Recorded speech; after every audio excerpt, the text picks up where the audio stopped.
అక్షయ, చదువుకుంటున్నావా? అవునమ్మా.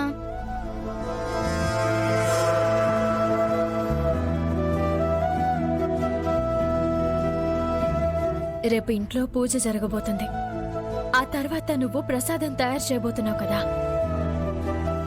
అందుకే నీకోసం ఈ బట్టలు తీసుకొచ్చాం. తీసుకో.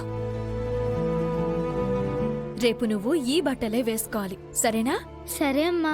నువ్వు ప్రసాదం చేయలేనప్పుడు గతంలో నువ్వు ప్రసాదం చేసింది నిజం కాదని మీ నాయనమ్మ అనుకుంటుంది.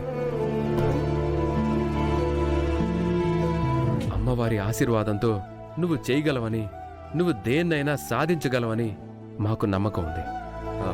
రేపటి నుంచి మనకన్నీ అనుకూలంగా తయారవుతాయమ్మా. సరే అమ్మా, కాసేపు చదువుకుని పడుకో. అలాగే అమ్మా.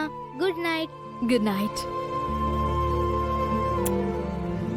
గుడ్ నైట్ రా. గుడ్ నైట్ తల్లి. రా బావా.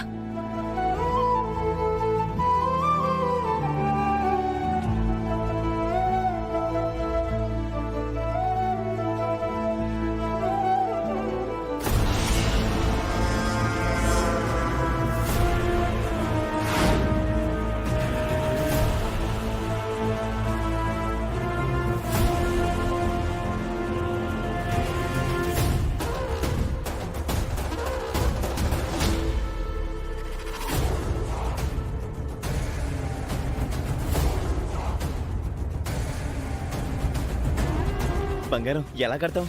ఆ పావులు నర్సరీ గారు చెప్పినంత ఈజీగా మన పని అయ్యేలా కనిపించడం లేదు.